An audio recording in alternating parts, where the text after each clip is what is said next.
Hey everybody, this is D Hunter, bringing another action figure review. Today, we're going to look through McFarlane, DC Multiverse, DC Direct, San Diego Comic-Con exclusive Gold Label, Gold Hush Batman. I won this guy at the EQL raffle at the McFarlane toy store. Happy to have him, as I didn't go to San Diego Comic-Con, as it's all the way in San Diego. Still trying to figure out how to get the Beast Boy figure.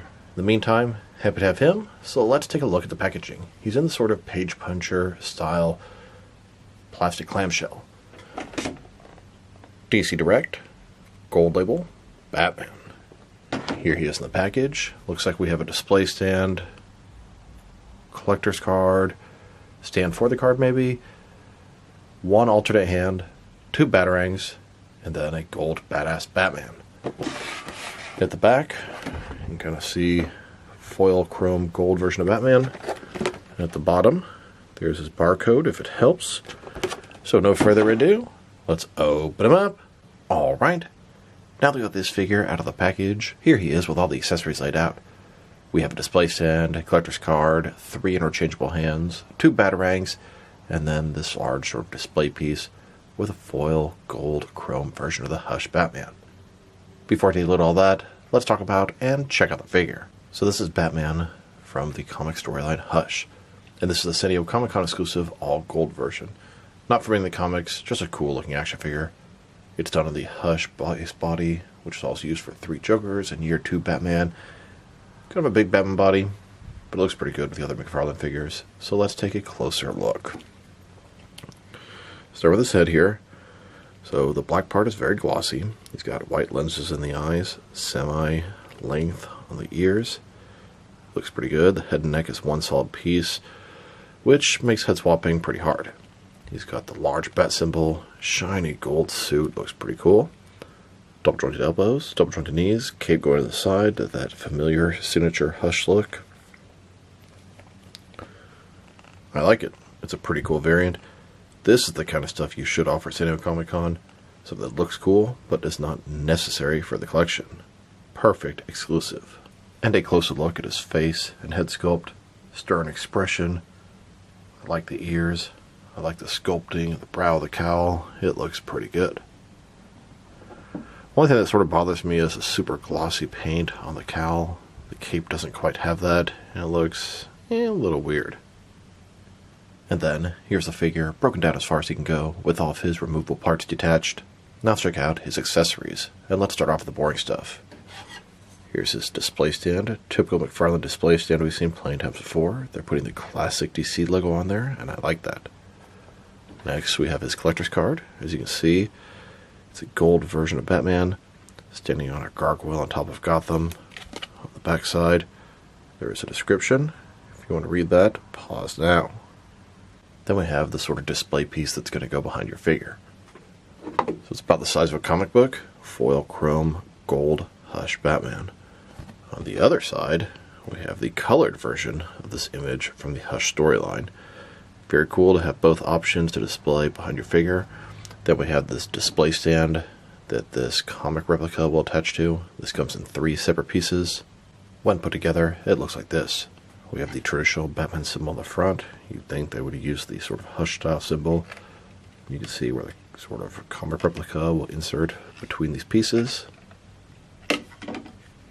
Looking about like this, you can display the sort of comic replica on the back with the foil gold chrome, or the traditional version of the Hush artwork. Now let's look at his hands. He has 3 of them, 2 left hands and 1 right hand. Here he is with his first pair of hands. His right hand is a gripping hand, and his left hand is a fist. And here's his alternate left hand. It's a semi-open hand. Looks like it could be a grabbing, choking, or throwing hand. Now for his batarangs. These are the same style batarang that all the Hush Batman figures have come with, except of course it's in the gold color scheme. It's pretty much a regular looking batarang, and I appreciate the paint difference. Here's Batman holding and getting ready to throw his batarang.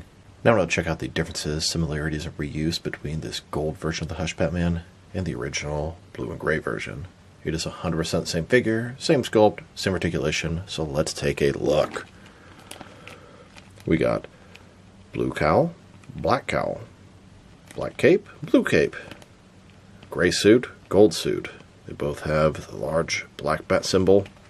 The fins, the gloves, the boots, everything's the same. Even the cape has the same sort of sculpt going to the side. They're both fantastic looking Batman figures. Here are all the McFarlane DC Multiverse Batman figures that utilize this Batman Hush body. Not only the body, but the same cape. And hell, everything is identical, except for some of them have different heads. I count a total of 10 of them, and it's a good base body. And in turn, here are all the McFarlane figures that utilize the Hush, 3 Jokers, and Year 2 Batman base body. It's really all the same base body, but they have a little bit more differences. Some have different forearms, different boots, different capes, different heads, different necks, etc., but all the same base body. I count a total of 27 of them, and like I said before, it is a pretty nice base body, and I actually can't think of the next figure that's going to come out on it, although one thing's for certain, they're definitely not done using it. Now that we've taken a pretty good look at both the figure and his accessories, let's check out his height. And the Hush body is a little bit of a larger Batman base body, and I used to think it was way too big, but I've kind of grown to like it. It looks pretty good with the other McFarlane figures. From bottom to the top of the head, standing about 7.3 inches tall, which can translate to just over 18 centimeters. If you go to the top of the ears, about 7.5 inches tall. And for his articulation, starting with his head. Once again, his head and neck is one solid piece. It does have rotation at the bottom. He can look up, not much, down quite a bit more. Can tilt his head at least a little bit from side to side. Shoulders on a ball joint goes up more than 90 degrees. Up, down, around. He's got this butterfly ring between his shoulder and chest, increasing the range of motion and covering the gap, although I can't seem to get mine to budge at all. Other side, also can't get it to budge at all. Sure can free that up over time. Bicep cut, not a lot of range of motion there. Double jointed elbows, they go all the way in. His wrist can rotate, and it is hinged as well. Ball joint in his torso, rotate around, forward and back. Another one in his waist, very tight, rotate around, forward and back. Between the two, pretty good range of motion. You definitely get more out of the torso than the waist on this guy. Legs, complete of splits, McFarlane style hip joints. Rotation is decent. Legs go forward, about that far. Back, not much. Double jointed knees. And his ankle. Forward and back. Rotate, tilt, rock, and toe articulation. Here's a look at this gold Batman standing on a rooftop of Gotham, overlooking and protecting over his city. And a side profile of this Batman. Very stoic, very focused. And here's a closer look at this Batman on the rooftop of Gotham. Gargoyles and bat signal behind him. And here's this Batman holding and getting ready to throw a batarang. Here's a look at Batman in the Batcave, doing research in his lab. And here's a look at Batman on the roofs of Gotham, overlooking, keeping it safe. Here's Batman pummeling Superman with his kryptonite. Now this isn't how it happened in the comics, but this is how it's going to happen in my little story. So Batman's going through the cemetery. He comes across Hush digging up Jason Todd's grave. This is all before Red Hood and everything like that has happened. Batman, of course, is furious. Hush ends up unmasking himself. Batman's been trying to figure out who Hush is for months, and he reveals it's Jason Todd. Batman steps back in shock, unsure of what to do. Batman reaches out. As he talks to Jason Todd, he realizes something isn't right. It doesn't take him long to realize this is a fraud. It's not Jason. Batman quickly goes to work, as he has 2 villains to take down, Clayface and Hush. Meanwhile, Jason Todd is alive. He was in the back of the cemetery watching this entire set of events. To be continued in Detective Comics number 732. And here's a little Batman versus Hush story I made for the single Hush figure video. This is sort of based off his crimes from Arkham City. Now switched to an alleyway in the slums of Gotham City. You can see Hush taking a knife to his victim. He's been cutting people's faces off. They nicknamed him the Identity Thief. Here's Batman looking down the alleyway toward Hush's victim. Batman inspects the body further, looking for any clues that'll help him find the killer. Thomas Elliot is looking at himself in the mirror. His face is wrapped in bandages. He's been cutting off faces of people all over Gotham City, trying to put together a special face for himself. The face of his childhood friend. The face of Bruce Wayne. Thomas Elliot has to put some makeup on to watch out for those scars. The next day, in Bruce Wayne's office at Wayne Enterprises, his secretary says, "Oh, you're back so soon, Mr. Wayne?" Bruce Wayne is confused as he just got to the office. She tells him that he had just left, and he runs downstairs, meets up with somebody, grabs his shoulder, and he's in shock as he's looking at himself. Thomas Elliot quickly takes advantage of Bruce Wayne's shock and escapes. Later, Batman and Hush start to fight on a Gotham rooftop. Batman doesn't know who Hush is. As Thomas Elliot wants to ruin Bruce Wayne's name, he takes off his bandages and reveals that he is in fact Bruce Wayne. Of course, he doesn't know that Batman is Bruce Wayne, so his plan is not going to work. Batman removes his mask and it totally shocks Thomas Elliot, as he had no idea Bruce Wayne was Batman. Batman takes advantage of this and takes down Thomas Elliot. Now let's check him out next to some other action figures, starting off with some other gold Batman figures. Here's this gold Hush Batman, next to the Platinum Chase variant gold Arkham Knight Batman. Completely different style of figures. Both gold, both look very different, both pretty cool. And then here are all the gold McFarlane DC Multiverse figures. Hush Batman looks pretty damn good and stands out among the rest of them. They're all sort of different shades and variations of gold. They're all pretty cool figures.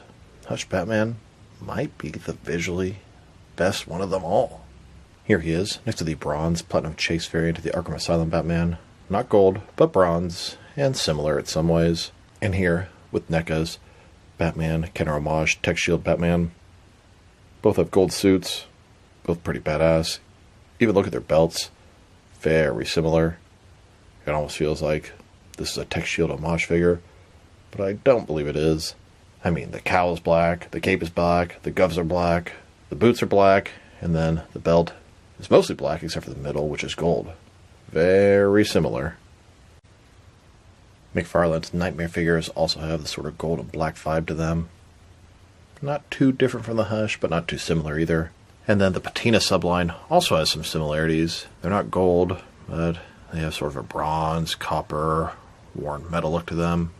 Here's this San Diego Comic-Con exclusive gold Hush Batman, next to some other McFarlane San Diego Comic-Con exclusives. We have the glow-in-the-dark Mortal Kombat 11 Sub-Zero and Raiden, gold Hush Batman, and cover recreation Kingdom Come Superman. Now there are two more McFarlane San Diego Comic-Con exclusives that I'm just trying to get my hands on, but they haven't been available anywhere to order online yet. And that would be the Collector's Edition Beast Boy and Platinum version Beast Boy. If anybody out there has some information, can point me in that direction, or can possibly help me out, please drop me a line in the comments below. It is much appreciated. Now let's check him out next to some other recently released McFarlane DC Multiverse figures. Here he is, next to the gold label Target exclusive Mr. Miracle and Sandman. Here's this gold Hush Batman, next to the black and white accent Dark Knight Returns Superman, the Frostbite Chris O'Donnell Robin, the Nightmare Arkham City Batman, and the Patina Wonder Woman. And here he is, next to some recent McFarlane Collector's Edition figures, both the regular and Platinum Chase variants of Metron, Kite Man, Dark Archer, and Dark Stars. Then we have the regular version of Deathstroke. I'm still in the hunt for the Platinum version of Deathstroke, the regular and Platinum versions of Mirror Master, and the regular and Platinum versions of Beast Boy. If anyone has a lead or can help me out, let me know. Then, with the most recent Batman wave, Troika Batman, Kenner Homage Azrael, and the Luke Fox Batwing. And now, with the fourth digital wave, both the regular and Platinum Chase variants of the No Man's Land Batman, Monarch, Disco Nightwing, and Spoiler. Here's this Batman, next to the most recent wave of Page Punchers. We have the Golden Age Wonder Woman and Steve Trevor, and then both the regular and Platinum versions of Superboy. And here he is, next to the Ross exclusive 3 Joker Batman, Hush Superman, and James Gunn Superman movie figures. Then, with some McFarlane cover recreations, Kingdom Come Superman, Dark Knight Returns Batman, and the infamous Stolen Killing Joke Joker. And now, with the Dark Knight's Metal, the Batman Who Laughs, and Merciless 2-pack. And finally, with the green and yellow Rainbow Batman figures. Now let's check them out, next to some action figures from different various companies. So we can see how he fits in, both scale and style-wise, in case you want to know which lines you can mix him with. Since he's a McFarlane toy, they are typically the 7-inch scale. I'm going to start off my comparisons with some of the large action figure lines I collect, and work my way smaller, and I'm going to include as many Batman figures as I can during these comparisons. Here he is, next to several different McFarlane DC Multiverse Batman figures, and now, with some Jack-specific wrestling figures, and Diamond Select toys, here's Batman, next to a little bag of crunchy Cheetos. And here he is, with some DC Direct and NECA figures, then with both some Mattel and Jazzwares wrestling figures, and now with some Mezco and Mattel Batman figures, next with some Mafex and Hasbro Marvel Legends, and finally with some SH Figure Arts and Jazzwares Fortnite figures. So overall, it's a really cool looking Batman figure, but not very practical. You don't really see Batman ever wearing a gold type outfit. But it's a really cool collector's item, a really cool San Diego Comic-Con exclusive, and it's visually very pleasing. This is exactly what they should offer with San Diego Comic-Con exclusives. A cool looking Batman, but not one necessary for the collection. His accessories, I like the batarangs. Hell, I like the sort of comic replica holder, although I wish it would fit with a widescreen format versus simply up and down. I like the hush body. I don't like the head and neck being one piece. Articulation is great. If I had to rate this guy, I'd probably give him a 7.5 out of 10. He looks really nice, but he's not very practical. He's a collector's item more so than a world-building item. So this is D Hunter. Thank you for watching this video. If you liked the video, press like below. If you have anything you want to say about the video, add to the comment section. If you want to see additional action figure reviews from me, press subscribe. I do appreciate you do that. Once again, this is D Hunter. Thank you for watching, and I'll talk to you guys real soon.